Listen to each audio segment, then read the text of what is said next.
You are looking live at St. Vincent College in Latrobe, Pennsylvania, and Steelers Training Camp 2024. This is Saturday, July the 27th, day 4 on campus, day 3 on the practice field. Hello, everyone, and welcome to another edition of Training Camp Live, brought to you by FedEx. I'm Mike Pursuta, joined as always for this pre-practice show by Max Starks. Max, it's a little bit more of a traditional time setting for us here.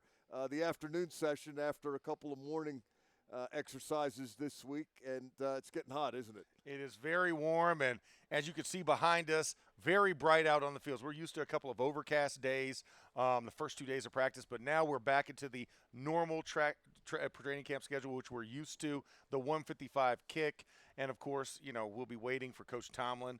But a fun day, and I feel like this is what training camp is supposed to be.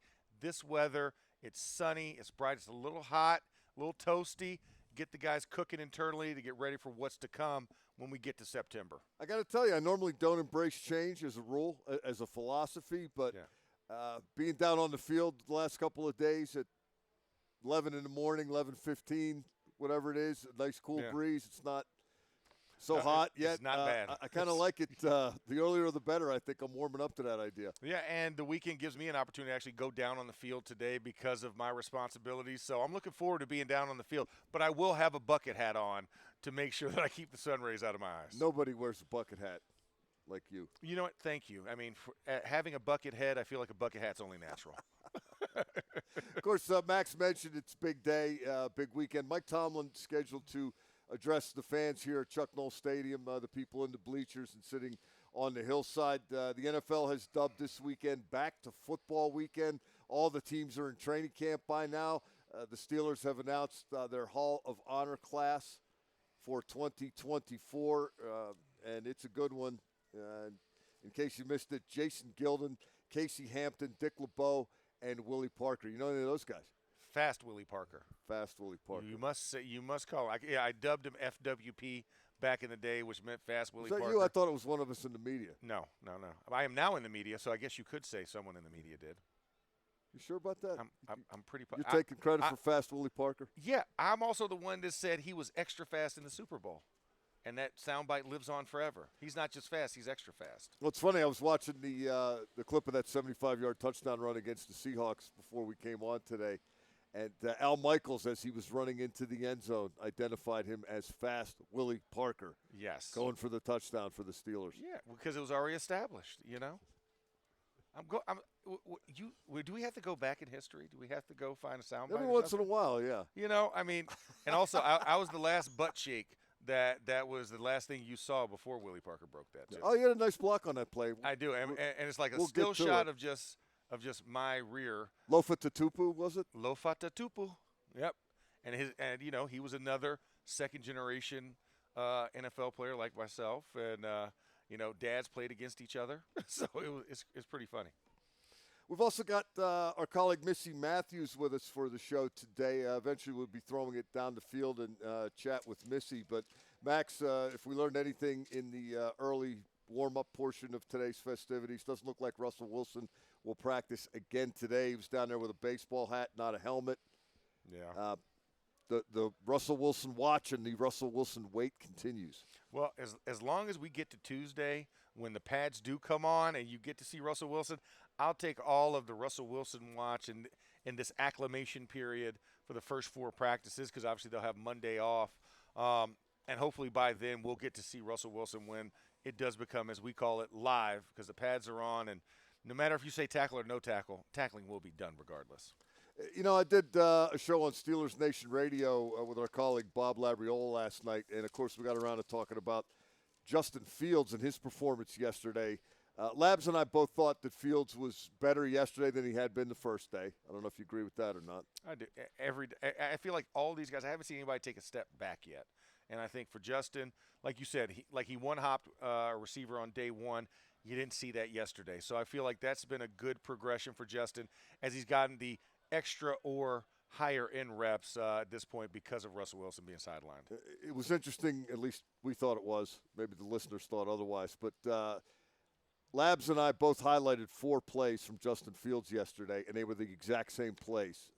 Curious if you did anything like that mentally or writing it down, and maybe what stood out to you specifically. So I didn't do a deep dive into the exact play routes. What I did watch on was anticipation, because I'm always looking for how the pocket looks when he's delivering a football, right? Because that really matters to what a quarterback's going to feel. And I felt like his pocket presence, like creating space and keeping equal spacing, was very good. And then, of course, like you said, I mean, putting some guys on a dime. Now, there was a tough one. I know he threw across the middle to Scotty Miller, and it got batted down by Beanie Bishop. That was one where I was like, it's a tight window, but I get you're trying to lead him.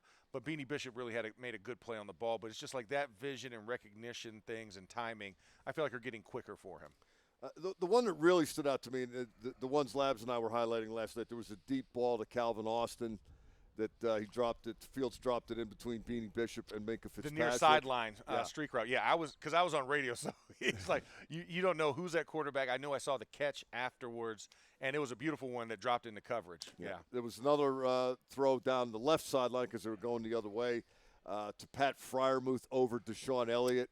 Yeah, that was an out route to Pat, right? Yeah, but it was an out route that ended on the sideline. Yeah, he turned it. I saw that one too. That was a really nice one. And also a deep ball to George Pickens. I'm curious, you might have a little more expertise in this area than I do. Well, I'm sure you do, but it looked to me like the play was breaking down, the pocket was collapsing. I thought Fields just kind of ended up on his back foot and heaved it as far as he could down the middle of the field. Pickens reacted, he went up and got it between Joey Porter Jr. and Dante Jackson. Did that look like a night at the Improv to you? It was an improv play, and I think one of the things that was really nice is if you're going to improv, no better guy to use than George Pickens, right? Because he's going to make you right. And like you said, Justin Fields has a very strong arm, so to be able to throw it and keep it in bounds, I thought it was a great play on the ball. And, if you're Joey Porter Jr., it's kind of the deal of doing business when you're a cover corner, right? You're going to have to deal with some guys are going to make plays, and you're not going to be able to affect every single one. But it was a nice adjustment, and like you said, a nice improvisation by Fields. I was talking to some guys last night. We had a subsequent practice review at a local establishment, as we do here. Yeah, I mean, it's the St. proper Vincent. place to do it. It's the proper venue. There was a theory being bandied about that, Porter just let him catch that ball. And I remember last year when those guys were in each other's faces every day. I don't think he did. I think Pickens just made a play. He made the play like he did a year ago, right? Like he made the play. He didn't stick it in his face and make a big deal out of it. He didn't go to the 11th degree with it, but they are competitive. Like Joey Porter Jr. is not going to let you get a playoff if he can help it. So, no, they are that competitive. But also, the rhyme and reason that if it's in a game, you're probably going to be a little bit more physical. But in this environment, he was as combative as he could be without it leading to a collision, which that's something you want to kind of minimize, especially when you don't have shoulder pads on. So you and I are on the same page. That was two athletes doing what they do, and nobody let them do it. They just did it because they can. Wins and losses. You have to have a winner. You have to have a loser.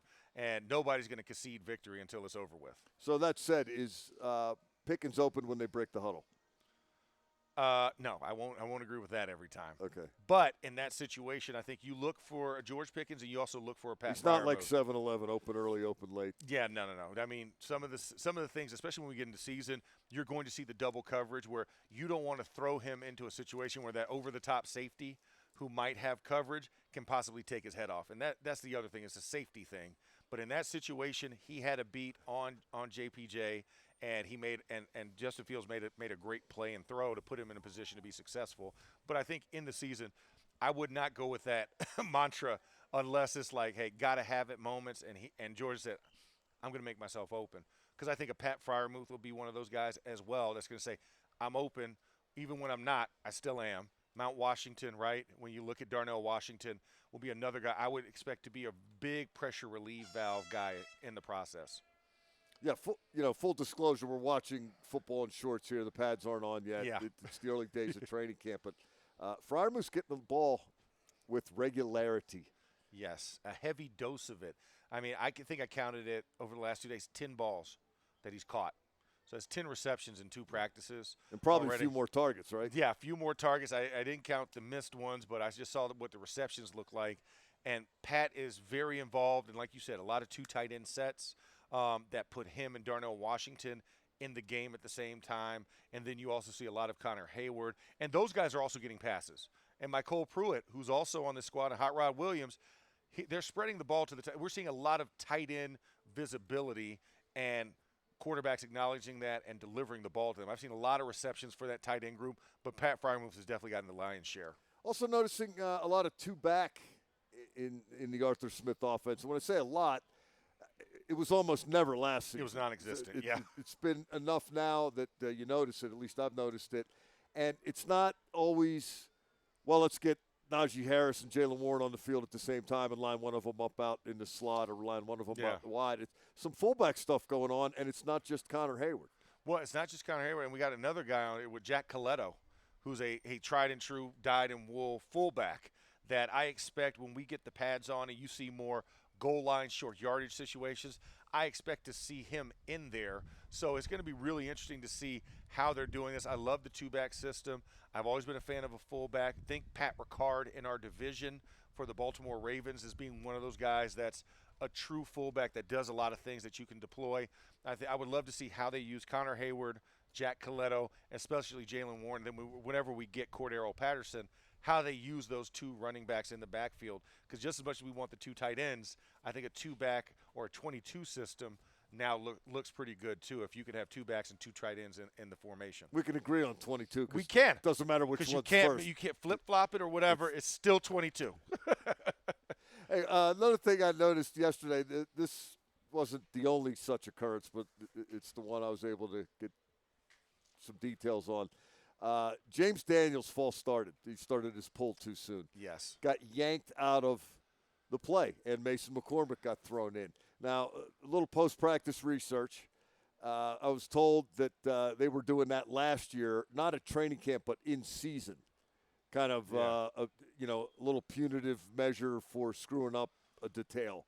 Well, they did it in training camp too. I was told it didn't happen in camp last year. I could say that it did happen because I remember one time Dan Moore got pulled because he jumped off sides. And then another time when Broderick jumped off sides, they sent Spencer Anderson in. So I know that they did it in training camp as well amongst the offensive line. If you jump off sides, if you commit the mortal sin of a pre-snap penalty, which that is a mortal sin because if you can't, Bruce Arians had the famous saying, he's like, you'd hate to be at a bar watching a football game on a Sunday and say, dang it, I could have been out there if I learned to count to two. So you don't mess with those ones. Those are the unforgivables. A holding penalty, extra, unnecessary roughness type deals, illegal man downfield type of penalties. You can live with those in play penalties, but pre-snap penalties are the ones that are unforgivables. All right, let's throw it down to Mike Tomlin at Chuck Noll Field. Before we get started today, I just wanted to take a moment to first welcome you back to football in 2024.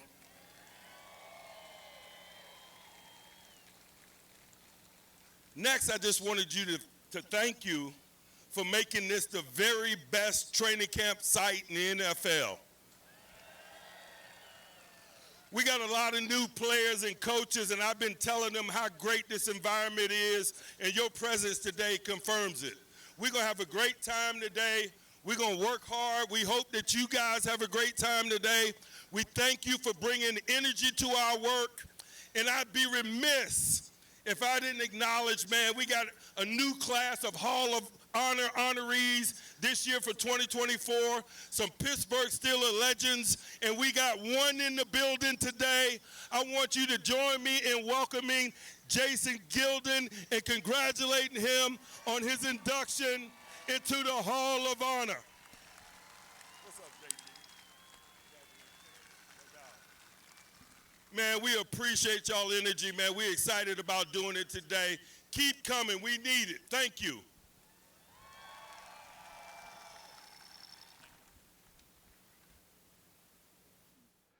That was Steelers head coach Mike Tomlin. Boy, it's a shame he's so uncomfortable with the microphone and dealing with a large group of people. Yeah, dealing with large groups of people at any moment. I mean, listen, if he's not coaching football, I have to imagine he is going to be even more highly sought after than a lot of coaches to go into our field And, boy, that would be something. But Forget media. How about motivational speaking? well, that's on top of it. I mean, Yeah. but it will pay more for him to do the media thing. Yeah, on although those television, on a network. motivational speakers do okay, from what I'm told.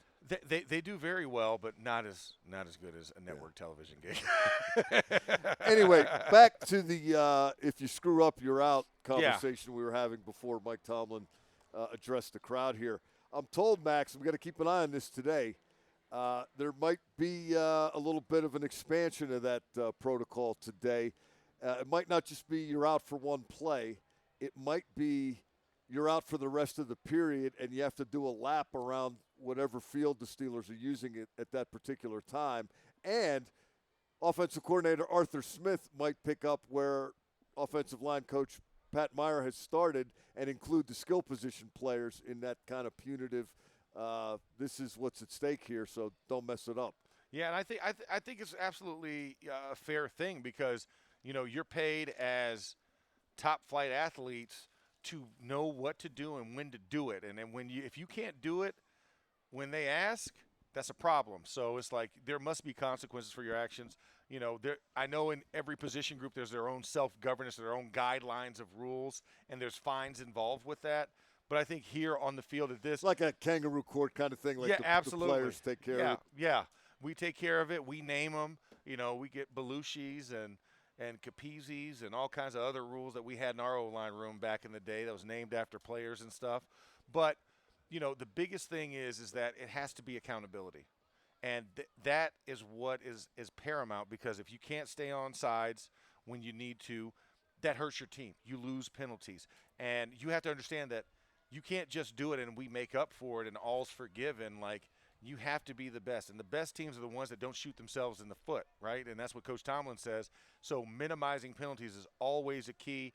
And I wouldn't be surprised by that. That was something actually Bruce Arians instituted when he was with the Cardinals. If you fought in practice, you had to run around the field holding the dude's hand that you fought with, and you had to do your lap together. That might compel me not to fight. Exactly, right? so yeah, it's like, do I really want to go hold another man's hand and run around the field during practice in front of everybody? No. So don't fight. That's the biggest thing, because it takes away from the practice time. Yeah. And when we're talking about time as a premium and how we've switched these schedules, it's really important that you stay on track, and penalties throw you off track. And, the point of this, it's not to embarrass a guy. It's just to get you on your details, get you prioritizing, making sure that doesn't happen. It's, tightening the ship. It's a mental booster. Yeah. Right? It's a mental acuity to stay locked in. But it would be kind of funny to see somebody doing a lap around the field. Could you imagine Cam Hayward and, Isaac Siamalu having to, run around the field holding hands if they fought? I cannot. It would be hilarious. It would be hilarious. I would be laughing. I would laugh. I'm going to be honest. That's just me. That is true. I know you can't laugh. I can laugh. I can laugh at it. Before we move on, I got to ask you one thing. What was a Belushi? Oh, a Belushi is where you're on the screen, like say a pass protection, and normally there's only 4 pass rushers. Maybe you get a guy on a blitz, but if you're a guy that's looking for work but you don't find it, meaning say a center is uncovered and the guards and the tackles are covered, and the guys rush wide, and the mic is dropping into Tampa 2, so he's dropping back. He has nothing to do. If the guy just stands there, you got to go double team somebody. You got to go hit somebody. Yeah. But when you don't hit somebody, that's a Belushi. Why Belushi? Because for James Belushi, he was a very animated character, so guys would do stuff to act like they're doing something, but really not doing anything. You mean John Belushi or James Belushi? James Belushi. Okay. No, I'm sorry, John Belushi. Yeah. I get them confused. They both start with actors. J. They're both actors, but obviously John Belushi. So you get together and what the O-line leader or captain says that's a fine of X amount of dollars, and you throw it in the kitty, and then at the end of the year you have we watch film as a group, right? Okay. O-line coach is there, and O-line coach will pause it and say, hey, what's the thoughts of everybody? And it's like Belushi 72, right? And you call it out. It's like anybody outside of agreement? Of course, the guy who's aggrieved is going to say, no, I was trying to find something. It's like, nope, you're wrong. It's like tribunal rules. Anything else besides penalties? No penalties, not ending on the final frame of a play. That's the Hustler Award. Oh, like following a run? Yeah, following a run and being there and making sure either picking up your quarterback, picking up your receiver, or picking up your running back. Those were all positives. And if you weren't around the screen at that moment, that was considered a fine as well. Well, nobody was on the screen at the end of Willie Parker's 75-yard touchdown. Because he was in the end zone. Yeah. He wasn't on so the ground. You were okay there? Yeah, we're okay because it led to a touchdown. And nobody's running 76 yards to go get – because we got to jog down for extra point. He gets to run off the field and have Gatorade. Yeah, there you get a look at Russell Wilson in the ball cap. Looks like, as we said at the outset of the show, he is not going to be participating today. But, Max, that does not mean all eyes are not on Russell Wilson. While you were watching water polo or rugby or whatever. The rugby sevens bronze medal match. Whatever was also Olympics you were enjoying in the comfort of your room. I was out here watching Russell Wilson. I can report that he made some 10-yard throws from one knee. Okay. He also made some 10-yard throws from 2 feet. Okay. Which I think is more likely to happen in a game. Yeah, because technically, if a knee's down, he's down regardless by contact, right? He's giving himself up. He expanded his throwing to 15 yards. He had an extended conversation with Zach Frazier, the number 2 pick out of West Virginia, the center. Yeah. Took part in a little drop back work. They were working on 5-yard drops and then throw the ball. And he also took snaps from Spencer Anderson. Any water breaks in there? Didn't notice any. He was getting after it pretty good. Let's try to create a good lather. Okay. And there we go. As you see, taking an abundance of caution with that calf. Everyone else is jogging. Russell is working on his Green Army men stances. I still love those guys. Man. Yeah, they were awesome. Did you ever put a magnifying glass on it? Oh, melt them? Yeah, absolutely. You had to, especially the paratrooper, because he was so useless. That parachute never worked. Well, there's also a radio guy. He looked like a guy on the phone. Yeah, like, what are you doing? You have no purpose. Go pick up a bayonet or something. I don't know. Make yourself useful. We also saw in the early warm-up, looked like Dan Moore Jr. on the left side on the O-line and Broderick Jones on the right side. Still working on the right. We had a little chat with Broderick a couple days ago, and he mentioned that he's getting 1 or 2 reps of practice. But he said, hey, that stuff adds up, man. At the end of the week, that's 10 or 12 reps that otherwise wouldn't have had. And then after 2 weeks and 3 weeks and so on, you extrapolate it out. He thinks, A, if they want him to, he can play left tackle. And B, he thinks he could do it. I'm just hypothetically creating a scenario here. But after the Week 4 game, they say, Broderick, you're playing left tackle in Week 5. He thinks he'd be just fine with that. Yeah, and I think and that's fine because, listen, when you're an elite-level talent at tackle like Broderick Jones is, experience is key. So anything you can gather and steal an extra rep here or there for versatility purposes, because you realize for Broderick more often than not, it's more so a matter of when versus if, because he will have to play left, he will be playing left, but it's a matter of when. Could it be because of injury? Could it be because of performance? Whenever it is or whenever that may happen, he has to be ready. And I think anytime you can get live competitive reps against a defense and not just like a walkthrough or some type of drill work that I forgot what they call their walkthroughs now. That's non-competitive where you can't run because you can only walk. But he wants to make sure that he's ready, and you have to take those reps. Because when he's off the field at the end of practice or when they're not practicing and they're still on the field, he's also taking left snaps as well as right snaps, just trying to make sure that he stays crossover capable and crossover ready. And I think it behooves any young lineman, that's under 3 years, you should always be taking reps with the opposite side, even if you are designated. When I was a right tackle, I learned very early, take the left tackle snaps just in case. Because you get into a game situation, you only have 2 guys that are your reserves. So it's only 7 total linemen dressing. And say a center goes out, then a guard goes out. Well, if you're the swing tackle, guess what? You're now the swing guard. It doesn't matter. My first start came because Alan Faneca decided he didn't want to play, and Jeff Hardings had declared he didn't want to play in the last game of the season because we'd already showed up the 1 seed. So Chuck Jacoby goes in at center. Alan Faneca's out. Somebody's got to go in. I'm the only other guy dressed, so it's like, Rook, you're in. So, my first significant playing time was at left guard before I became a tackle. So you must be ready at all times to play because when your number's called on, you don't want to be the guy saying, what, or I'm not ready. As you watch the linemen in particular, Max, do you glean much from this acclimation period, or is this on hold until Tuesday and the shoulder pads come on? It's always on hold until the shoulder pads come on. For me personally, just because offensive line is one of those skill position groups, it's either 100% or no percent. Like, you have to go full speed to know if you can do it. Unless you start pulling too early and then they yank you out of the play. Yeah, exactly. Yeah. Now the 100% on time also counts in that one. But, to see a guy play, you have to go full speed against a defensive lineman. So that means a full speed, either pass set or run blocking on a cutoff or a lead block. Like, you have to do that full speed. You can't do that half speed and you can't do that quarter speed and get a good gauge for a guy. And you certainly can't do it without shoulder pads on, because offensive and defensive line is a collision, contact-heavy type of position group. And at the point in the field, when a running back's trying to get a fit, he's not going to get an accurate fit if you're going half speed. He's not going to get an accurate look if you're sealing the front side for him to bounce it to the outside. You need to do those things in full real time, and you can't do that at this point because they don't even have spider shells on. It's literally just jerseys underneath, and you can't bang because you don't want to prevent unnecessary bruising in the acclimation period. Well, as we've mentioned, Russell Wilson not practicing yet, but he did spend some time yesterday speaking with some of us in the media down on the field yesterday. And Max, as always, the Russell Wilson experience was captivating. Let's give a listen to what he had to say yesterday. A lot of these guys I've played against over the years, Cam, TJ, a lot of the guys, Minka.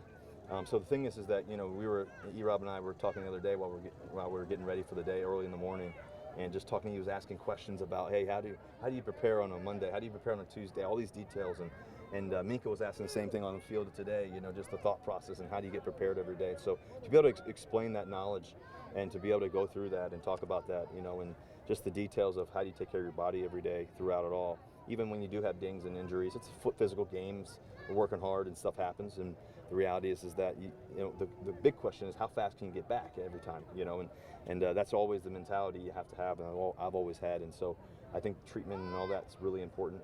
Obviously the weight room's really important, the conditioning, all that stuff's really, really imperative.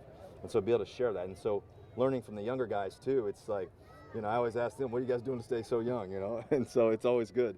So there's a lot of questions, always from the younger guys to me in particular, to figure out, hey, what's your treatment plan every week, every day, and so those are good things, and that's a good part of the leadership and being a vet and everything else.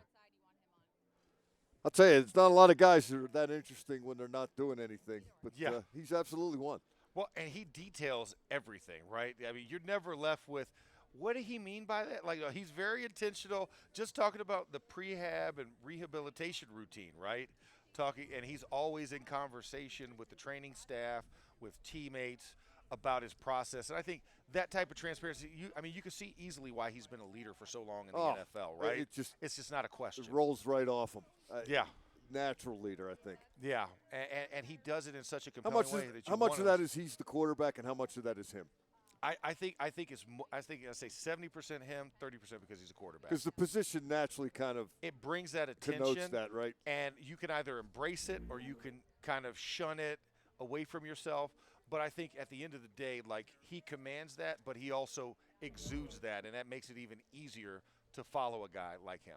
Well, I mentioned he was on a roll yesterday. Let's keep it with Russell Wilson and listen to his thoughts on Mike Tomlin.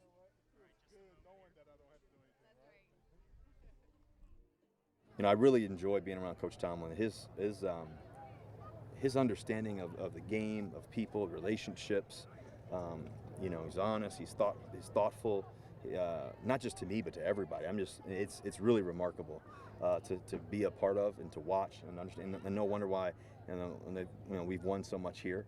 There's a lot of great football and a great tradition, and it really starts with the tremendous head coaches that they've had over the past. Obviously, and there hasn't been many of them, and there's a reason why. Russell Wilson on Steelers head coach Mike Tomlin. Let's throw it down to the playing surface at Chuck Noll Field now and catch up with our colleague Missy Matthews, who is with one of the latest Steelers Hall of Honor inductees, Jason Gildon.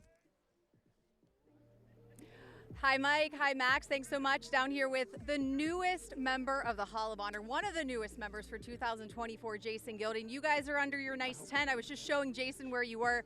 We're down here and it's a little steamy, but such a great day for you. Congratulations once again. What has it been like to just take this whole day in? You were just introduced by Coach Tomlin to the crowd. Well, you know what? At this moment, it's still wearing on me a little bit, but you know, it's a great honor just to be mentioned. Not Okay, when is that? Like, what does he now, think? One of the Time-wise. greats who played for this organization, so you know, like, it's very humbling, but it'll hit me sooner or later. But right now, I'm just taking it in as it goes. And you said you enjoy being at training camp knowing you don't have to do any work out there, right? Exactly. It's nice to be out. It's a beautiful day. You know, it's a beautiful crowd, but in the back of my mind, I'm knowing that I can do whatever I want and I don't have to take part in any of this. So, yeah, it's great to be here. What does it mean, the members that you're going in for this 2024 class, to be mentioned among those great names as well? Well, I think it's just a testament to the organization as a whole. You know, there's a lot of teams out there who preach culture, but I think if you genuinely want to look at culture, you look at the Pittsburgh Steelers, because they definitely did what it takes to foster that winning championship culture here. Do you have a favorite training camp memory? You know, I don't have a memory that's favorable here for training camp at all. I just remember the motto was get in, get out, and not get hurt. I think that's what they're all thinking too, and the pads haven't even gone on. That will happen on Tuesday. When you were going through the Hall of Honor ceremony that they were streaming live, there was also the live audience, the video package, just talking about carrying on that tradition of the linebacker, what it means to this team, what it means to Pittsburgh. What does that mean that you are among those greats who have continued to carry it on and have passed it on to the next generation? I think it's just one of those things, because if you look at it, I was very blessed to be able to play with guys like Kevin Green and Greg Lloyd, who epitomized the position, but also they held the young guys accountable. And if you wanted to play with those guys, you had to prove it to them that you were worthy enough to be out there and carry that moniker as an outside linebacker for the Pittsburgh Steelers. So I can definitely say a lot of my success I can contribute to just being around those guys and watch those guys play, watch them practice, and watch them carry themselves professionally. And what do you think about this linebacker group they have this year? Oh, I love it. I think it's one of those groups that, you know, the sky's the limit. You know, we'll keep our fingers crossed as far as health concerns. But if everything stays the same as now, I look forward to them having a great year. All right, Jason, thanks for your time. Congratulations once again. We'll let you bebop around practice and say hi to everybody. Well, thank you. Thanks for having me. All right, Mike and Max, we'll send it back upstairs to you guys in the tent. You know, Max, Jason Gildon, 77 career stacks with the Steelers, 80 for his NFL career. But on the Steelers' all-time list, he trails T.J. Watt, James Harrison, Cam Hayward, L.C. Greenwood, and Joe Green. That's the list. It's not a bad list. It's not if you fall just on that list alone, I think you're in good company, because I think when you look at just how impactful not only the outside linebacker position has been for the Steelers historically, but defensive players, when you could fall in that top 10 list of all-time greats of Pittsburgh Steelers, you're doing something right. And JG is definitely one of those guys that players feared him, right? He came in an era back when Greg Lloyd was still there as a young guy and then kind of transitioned, and he led the modern era till you got to a Joey Porter, till you got to a Lamar Woodley, a James Harrison and company, and what we know now as T.J. Highsmith. And, of course, young Alex Highsmith is catching up with that pack. But there's a standard that's held at that position, and he's one of the flag bearers. Also, part of this year's Hall of Honor class, fast, Willie Parker. We talked about him a little bit earlier. The 75-yard run for a touchdown against Seattle in the Super Bowl. But Willie Parker, Max, third on the Steelers' all-time rushing yards list, behind Franco Harris and Jerome Bettis. And talk about the company you're in with that, because you think about how short Willie's career was relative to the other two, and the impact that was still felt by him. Like, I still think about that 200-yard game against the Browns, where he was running roughshod. I think he's still running on the Browns defense from that time. And he amassed a lot of yards in a very short amount of time. And Willie, well-deserving, one of my classmates in the 04 class, a free agent signing with the Steelers in 2004. A free agent signing. Think about that. How does that guy not get drafted? Well, you know, UNC at that time, did we really know them for football at the time? Well, and he hardly played. Yeah. That's how. I mean, he hardly played, but there was something about him that. But wouldn't he they have got took advantage timed somewhere along the line and somebody would have said, hey, let's take a flyer late? I mean, Well, you got 110 guys on a roster. It's like, hey, he's fine over there. We'll just use him whenever he's ready. But so glad the Steelers picked him up because the impact that was felt, and like you said, I think you could argue that a crescendo of his career was that longest Super Bowl touchdown run that still stands to this day as a record. Is pretty fantastic, and happy that he made it in because he is an all-time great Steeler. you know, it just occurs to me you were actually a part of that play. Why don't you give us the I had a deep small dive. part on that. Yeah. Counter 34 Pike was the call, and it was a single back counter to the right-hand side. What we knew was a tendency for Seattle was that whenever Hines went in motion, the secondary overreacted to Hines' motion because it always felt like Hines was at the front side of a play because he's so proficient in blocking. So in that play, we lined up. Heath was on the right, right next to me on the right side, and then Hines was the only receiver on that side, and we had twins on the back side. So we motioned Hines across. Corner runs with them. Safeties overshift to the left. And we're like, oh, my God, this is going to be a heck of a play. You could see, because I've heard Faneca talk about this too. No, but you could see it because when you're in sub package, like everything's so spread out, so you see where lanes are. And so I knew that as long as I got the defensive tackle put over on Kendall and got up to Lofa Tupu in time, there was no way that Michael Boulware, who was playing that front side safety at the time, was going to be able to recover, because they overshifted so much with their secondary because of the three wide receivers. And let's face it, would you blame them if you saw Antoine Randall and Hines Ward all on the same side? And even because of Hines Ward's blocking, even a running play, you would expect him to be a lead or somewhere in support to create an alley. So when we called the play, we ran it, and Heath blocked out. Allen pulled around. The front side backer had played. Allen pushed him out, cut him. I worked up to the second level. I sealed Lofa Tupu. I felt a wind behind me, and I looked down the field, and there was nothing but green grass, and Michael Boulware was still trying to recover to get in a position to run after him. He was gone. And it was a beautiful play, beautiful execution that we took advantage of something the defense gave us as a tell and a tendency. Yeah, Willie Parker, 5,378 career rushing yards, and now Bettis was 10,500, and Franco almost 12,000. So didn't have the longevity of those guys. Only 6 years for Willie Parker, but a 4.3 average per carry. Just as a little context, Franco Harris averaged 4.1 yards a carry. The bus 3.9. Just saying. Imagine if he had an additional 4 years, what he could have done, adding to that legacy. But still, heck, to end up in the top 3 of this storied franchise, still pretty special. And Casey Hampton in the Hall of Honor class of 2024, 2001 to 2012, 173 career games played, 164 career games started. He was a nose tackle, so he doesn't have stats. Yeah. But, Max, I think you could argue the defense of that era, and it's represented by Hampton and by the coordinator, Dick LeBeau, that 2000 whatever up, through the second Super Bowl. Any one of those guys could be in the Hall of Honor. Oh, absolutely. And I think this is just the beginning of that, since the Hall of Honor is still new, because James Ferrier went in just, 2 years ago. And you think about the middle of that defense, right? It starts with the nose tackle. The nose tackle allows for your linebackers to flow. So James Ferrier had a lot of success because he had a guy by the name of Casey Hampton in front of him.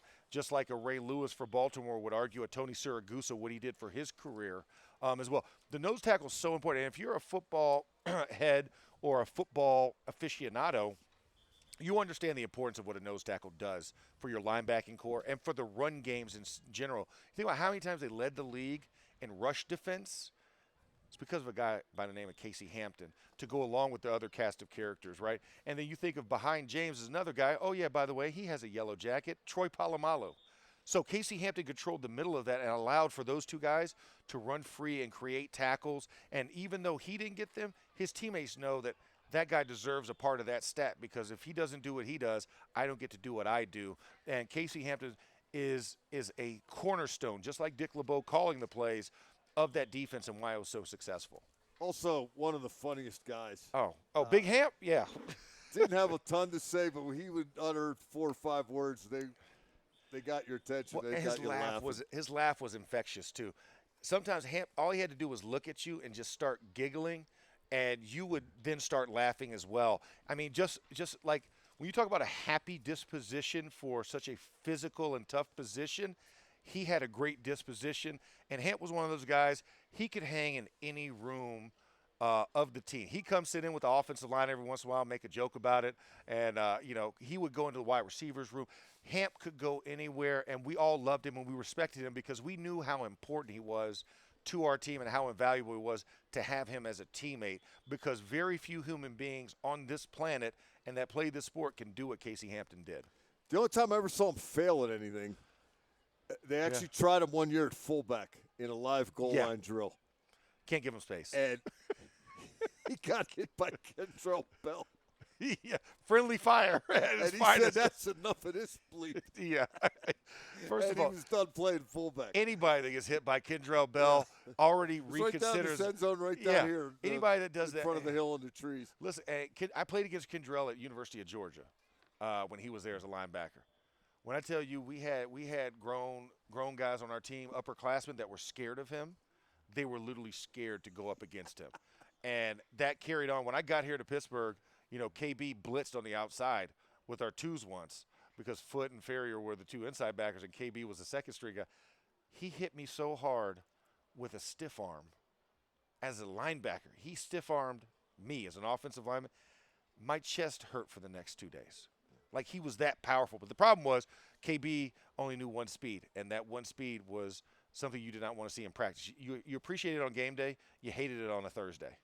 And, of course, last but not least, Dick LeBeau, defensive coordinator. That's not a title that does Dick LeBeau justice. The inventor, Max, of the zone blitz, the reader annually of a visit from St. Nicholas to celebrate Christmas oh my God, the most with legendary. the team. Renaissance man, Dick LeBeau. Well, and you have to remember, Dick LeBeau, the player, had 60 career interceptions. And that's 62. 62. 62. You know how I know that? How you know that? Because when he used to go over film with his guys, he would tell them, yeah, that was a pretty good play. And I ought to know because I had 62 career interceptions. Love that. He just wanted to let them know. I know what what I'm talking about. Yeah. Pay attention. Yeah, and that's, I think, the epitome of it. He's a former player, so he gets it.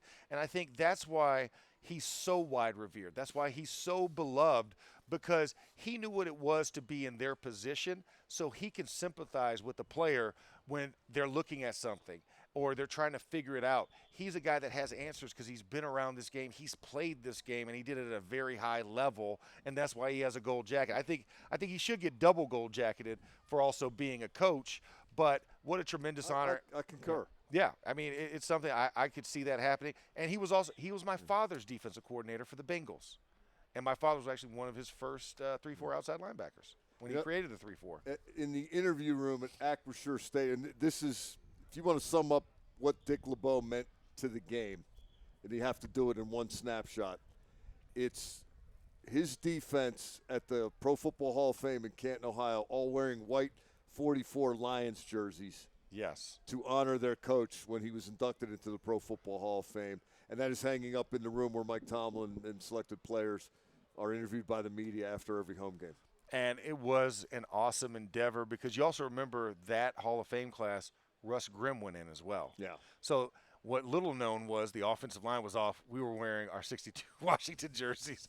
But for them to be in that position, because we left training camp for that Hall of Fame induction, and the defense had their bus, and it was rocking, and they all had the 44s. And it was just a special moment to look up and know that, hey, our coach, he earned this honor. And as a player, when you see that, you can't help but to listen and hang off of every word that he said, because this is a guy that not only walked the walk as well as talking the talk later. You could understand the credibility that was instantly gained by him, and he had utter and complete trust that guys like Ike Taylor would say, I would run through a wall for Dick LeBeau. Yeah. For Dickie LeBeau is what they call Coach LeBeau. I run through a wall for Coach Dickie. Dad. Yeah, he was a coach dad and not a finer human being on this earth. He used to like to tell a story. He enjoyed self-deprecating humor, and he Yeah. told the story of when he was a freshman at Ohio State. Now, they weren't eligible to play then. Yeah, They that's just right. practiced. Yeah, you had to be a sophomore to So he talked about this drill, and I don't know if it was hitting a blocking dummy. I forget the exact particulars of it, but one guy was messing it up after another, and Woody Hayes was getting agitated, and he yelled, "LeBeau, get over here!" And LeBeau executed it perfectly for whatever reason. Yeah. And he thought he was going to get up and get a pat on the head or an attaboy, and Woody told the rest of the players, "Even this idiot can do it. Why can't you?" A different era. A different era, to say the least. Just a little bit. Congratulations, sincere congratulations to the Steelers Hall of Honor class of 2024. Well-deserved all. Let's take it back up to the here and now. There's, there we go. A linebacker in the draft class this year, not the Hall of Honor class, but the draft class, Payton Wilson out of NC State. He's already making an impression.